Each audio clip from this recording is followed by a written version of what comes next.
सीता अपने मिट्टी के किचन में सिलबट्टे पर मसाला पीस रही थी, तभी देवकी वहाँ आती है और कहती है, सीता बहू ऐसा कर कि चूल्हे पर चाय चढ़ा दे। माँ जी, मैंने थोड़ी देर पहले ही तो आपको चाय बनाकर पिलाई है, फिर दूसरी बार क्यों? अरे बहू, हमारे पड़ोस में नए पड़ोसी आए हैं तो मैं सोच रही थी कि हम दोनों उन्हें जाकर चाय और कुछ नाश्ता दे आते हैं। ऐसा कर, थोड़े बेसन के पकौड़े भी बना लेना। जी माँ जी, मैं अभी बना लेती हूँ। अब सीता मिट्टी के चूल्हे पर एक तरफ चाय चढ़ाती है तो दूसरी तरफ बेसन घोलकर उसके पकौड़े बना लेती है। पहले वो थोड़े से पकौड़े प्लेट में निकाल कर हॉल में चारपाई पर बैठे पति रघु और अपने ससुर विनय को देते हुए कहती है, बाबूजी, पकौड़ी खा लीजिए। अरे बहू, अचानक से ये पकौड़े और चाय? हाँ जी, मैंने ही बहू को चाय पकौड़े बनाने के लिए कहा था। वो पड़ोस में नए लोग आए हैं, उनको देकर आते हैं।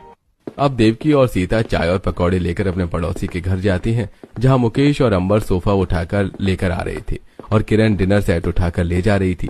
तभी देवकी कहती है, बहन जी, हम आपके लिए चाय और ये पकौड़े लाए हैं।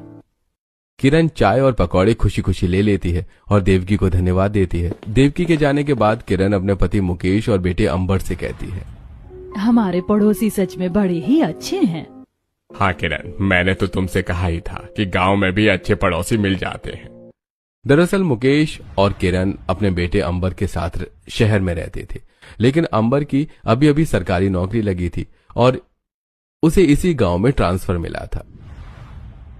अंबर का वर्किंग प्लेस गांव से थोड़ी दूरी पर था, इसीलिए बहुत सोचने समझने के बाद किरण और मुकेश ने गांव के अपने पुराने घर में आने का फैसला किया।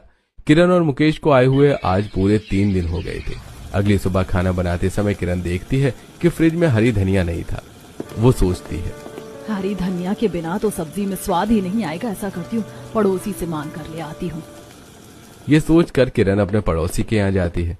उनका 2 मंजिला मिट्टी का घर था। दरवाजे पर बंधी गाय को देखकर किरण को बड़ा अच्छा लगता है। फिर किरण दरवाजे से आवाज देती है, अरे बहन जी, कहाँ हैं आप?